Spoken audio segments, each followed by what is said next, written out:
வணக்கம் மாணவர்களே, இந்த வீடியோவில் என்ன பார்க்க போகிறோம் அப்படின்னா 7ஆம் வகுப்பு கணிதமில் பருவம் 3ல் இயல் 2 சதவீதமும் தனி வட்டியும்ல பயிற்சி 2.1 இருக்கக்கூடிய கணக்குகள் தான் பார்க்க போகிறோம். வாங்க பார்க்கலாம். மூன்றாவது கேள்வி, ஒரு கட்டப்பலகையின் டாட்போர்ட் படம் கொடுக்கப்பட்டுள்ளது. வெள்ளை நிற பகுதிகளின் சதவீதத்தையும் கருப்பு நிற பகுதிகளின் சதவீதத்தையும் காண்க அப்படின்னு கொடுத்துருக்காங்களா. ஸோ ஒரு கட்டப்பலகை டாட்போர்ட் படம் வந்து கொடுத்துருக்காங்க. இல்லை வெள்ளை நிறத்தில் இருக்க பகுதியோட சதவீதம் என்ன, கருப்பு நிறத்தில் இருக்க பகுதியோட சதவீதம் என்னன்னு கேட்குறாங்களா. இதுதான் அந்த படம். இந்த படத்தில் பார்த்தோம் அப்படின்னா நம்ம வெள்ளை கலர் கோடு போட்டிருக்கிறது வெள்ளை கலர் பகுதி. ஸோ கோடு போடாமல் இருக்கிறது வந்து கருப்பு கலர் பகுதி. முன்ன கட்டப்பலகையின் பகுதிகள் மொத்தம் எவ்வளோ அப்படின்னு எழுதிக்கலாங்களா. ஸோ கொடுக்கப்பட்டுள்ள கட்ட பலகையின் பகுதிகள் மேலே நமக்கு நம்பர் என்ன கொடுத்துருக்காங்க, 1லேருந்து 20 வரைக்கும் கொடுத்துருக்காங்க. அப்போ மொத்தமாக இதில் எத்தனை பகுதிகள் இருக்குது அப்படின்னா 20 பகுதிகள் இருக்குது. என்ன 20, 1, 18, 4 இருக்கு இல்லைங்களா. மொத்தமாக எத்தனை பகுதிகள் இருக்குது, 20 பகுதிகள் இருக்குது. இதில் வெள்ளை நிறம் என்ன அப்படின்னா 1 விட்டு 1 இருக்குங்களா. ஸோ வெள்ளை நிறம் மட்டும் என்ன அப்படின்னா மொத்தம் 10 பகுதி இருக்குது. வெள்ளை நிறம் மட்டும் இது 10 பகுதி இருக்குது. எந்தெந்த பகுதி, 1, 4, 6, 15, 17, 19, 16, 11, 9, 5 இதெல்லாமே என்னது வெள்ளை நிற பகுதி. வெள்ளை நிற பகுதி நமக்கு எவ்வளோ இருக்குது அப்படின்னா 10 பகுதி இருக்குது. அதே மாதிரி நமக்கு என்ன தெரியணும் அப்படின்னா கருப்பு நிற பகுதி எவ்வளோன்னு தெரியணும். ஸோ கருப்பு நிற பகுதி நமக்கு என்ன இருக்குது, கருப்பு நிற பகுதியில் என்ன இருக்குது அப்படின்னா 20 இருக்குது, 18, 13, 10, 2, 3, 7, 8, 14, 12, 20 இருக்குங்களா. அப்போ கருப்பு நிற பகுதி நமக்கு எத்தனை இருக்குது, 10 இருக்குது. இப்போ என்ன கேள்வி கேட்குறாங்க அப்படின்னா வெள்ளை நிற பகுதியோட சதவீதம் என்ன, கருப்பு நிற பகுதியோட சதவீதம் என்ன அப்படின்னு கேட்குறாங்க. அப்போ ஃபர்ஸ்ட் வெள்ளை நிற பகுதி சதவீதம் கண்டுபிடிச்சிக்கலாங்களா. அப்போ வெள்ளை நிற பகுதியின் சதவீதம் வேணும் அப்படின்னா நம்ம என்ன பண்ணணும், ஃபர்ஸ்ட் பின்னம் தெரியணுங்களா. பின்னம் தெரியணும். பின்னம் எப்படி எழுதுவோம் அப்படின்னா மொத்தம் எத்தனை பகுதி இருக்கு, 20 பகுதியில் வெள்ளை எவ்வளோ 10. அப்போ 10/20 பெருக்கல் சதவீதமாக மாற்றணும் அப்படின்னா 100% பெருக்குவாங்களா. ஸோ 20 வாய்ப்பாடில் ஒரு 20 இது வந்து எத்தனை தடவை அப்படின்னா 50. அப்போ மீதி என்ன இருக்கும் 50 தடவை இல்லை 5 தடவை. 20 வாய்ப்பாடில் 100 எத்தனை தடவை அப்படின்னா 5 தடவை. அப்போ 10 × 5% வரும். 10 × 5 என்னது 50%. அப்போ வெள்ளை நிற பகுதியின் சதவீதம் என்ன அப்படின்னா 50%. அதே மாதிரி இப்போ கருப்பு நிற பகுதியின் சதவீதம் கண்டுபிடிக்கலாங்களா.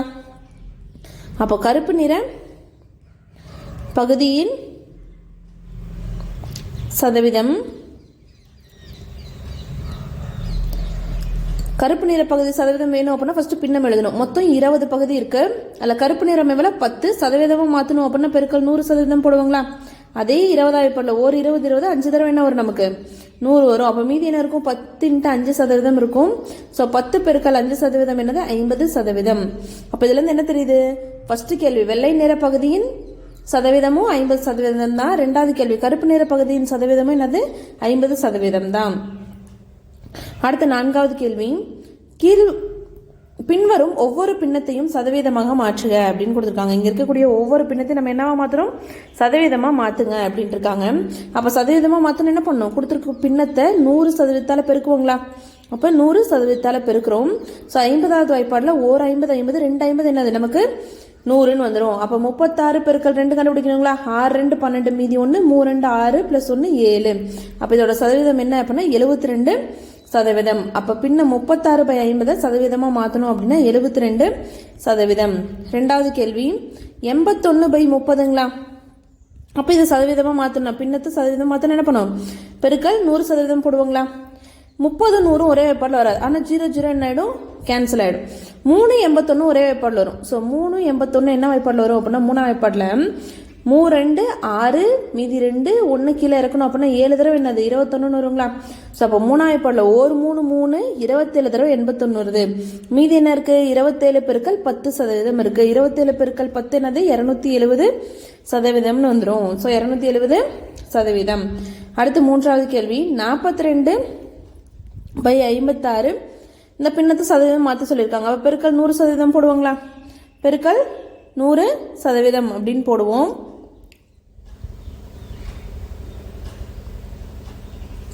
இப்போ 42/56 ஒரே வாய்ப்பாடில் வருமானா 2ஆம் வாய்ப்பாடில் வரும். ஸோ 2ஆம் வாய்ப்பாடில் எத்தனை தடவை அப்படின்னா இது 21 தடவை. இது பார்த்தோம் அப்படின்னா 28 தடவைங்களா. ஸோ 21 28 ஒரே வாய்ப்பாடில் வருமானா 7ஆம் வாய்ப்பாடில் வரும். 7 3 21 7 4 என்னது 28. அப்போ 3/4 பெருக்கல் 100% இருக்கும். ஸோ 4 100 ஒரே ஏற்பாடில் வருமானா வரும். 4 ஏற்பாடில் ஒரு 4 இது என்னது 25 தடவை நமக்கு 100 வரும். அப்போ மீதி என்ன இருக்கு 3 பெருக்கல் 25% இருக்கு. அப்போ 3 பெருக்கல் 25 என்ன அப்படின்னா 5, மீதி 1, 6 + 1 7. அப்போ 75%. அப்போ 42/56 நம்ம சதவீதமாக மாற்றணும் அப்படின்னா 75% கிடைக்குது. அடுத்து 4வது கேள்வி எப்படி இருக்கு அப்படின்னா கலப்பு பின்னமா இருக்கு. எப்படி இருக்கு கலப்பு பின்னமா இருக்கு. அப்ப கலப்பு பின்ன தகா பின்னமா மாத்தி அப்புறம் தானே சதவீதமா மாத்துவோம். அப்ப என்ன இது முழு எண்ணு சொல்லியிருக்கோம், இது தொகுதின்னு சொல்லியிருக்கோம், இது கீழே இருக்க பகுதின்னு சொல்லியிருக்கோங்களா. முழு எண்ணோட பகுதியை பெருக்கி பிராக்கெட் போட்டு பிளஸ் தொகுதியை கூட்டி வகுத்தல் பகுதின்னு எழுதுவோங்களா. அப்போ முழு எண் 2 பெருக்கல் பகுதி என்ன 4 பிளஸ் தொகுதி என்ன 1 பை பகுதி. அப்போ 2 4 என்னது பிராக்கெட்ல இருக்க ஃபர்ஸ்ட் பெருக்கி 2 4 8 பிளஸ் 1/4 அப்படியே எழுதிக்கிறோம். 8 + 1 9/4. அப்போ கலப்பு பின்னத்தை என்னவா மாத்திட்டோம், நம்ம தகா பின்னமா மாத்தியாச்சு. இப்போ சதவீதமா மாத்தணுங்களா. இந்த 9/4 இந்த பின்னத்தை சதவீதம் மாத்தினா பெருக்கல் 100% போடுவாங்களா. 4 போல ஒரு நாள் 4 25 தடவை என்ன வரும் 100 வரும். அப்போ மீதி என்ன இருக்கும் 9 × 25% வரும். இப்போ 25ஓட 9 பெருக்கிறோம். 9 5 45க்கு 5 மீதி 4 9 2 18 18 + 4 22. அப்போ எவ்வளோ வருது அப்படின்னா 225%. அப்போ 2 1/4 அப்படிங்கிறது எத்தனை சதவீதம் அப்படின்னா 225%. 5வது கேள்வி அதே மாதிரி தான் இருக்குது. அப்போ என்ன பண்ணுவோம் கலப்பு பின்ன தகா பின்னவை மாற்றிப்போங்களா. 1ஓட 5 பெருக்கி பிராக்கெட் போட்டு ப்ளஸ் மேலே இருக்கிறத கூட்டிட்டு வகுத்தல் கீழே இருக்க எண்ணு போட்டுப்போம். அடுத்து பிராக்கெட்டில் இருக்கிறத பெருக்கணுங்களா. 1 × 5 5 ப்ளஸ் 3/5 5 3 8/5 கிடைச்சிடும். இப்போ என்ன பண்ணியாச்சு கலப்பு பின்னத்தை தகா பின்னமாக மாற்றிட்டோம். சதவீதமாக மாற்றணும். இது என்ன பண்ணும் 100ஆல் வகுக்கணுங்களா. 5 போல் ஓர் 5 5 20 தடவை என்ன வரும் நமக்கு 100 கிடைச்சிடும். அப்போ மீதி என்ன இருக்குது 8 பெருக்கல் 20% இருக்குது. 8 பெருக்கல் 20 எவ்வளோ அப்படின்னா 160%.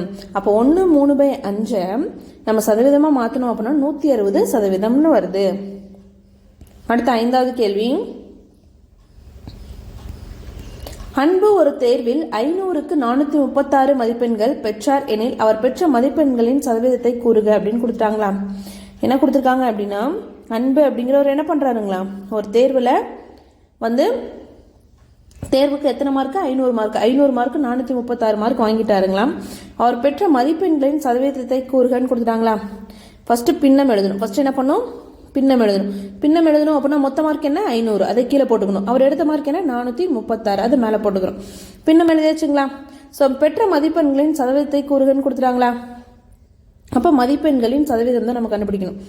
அப்போ மதிப்பெண்களின் சதவீதம் ஈக்குவல் டு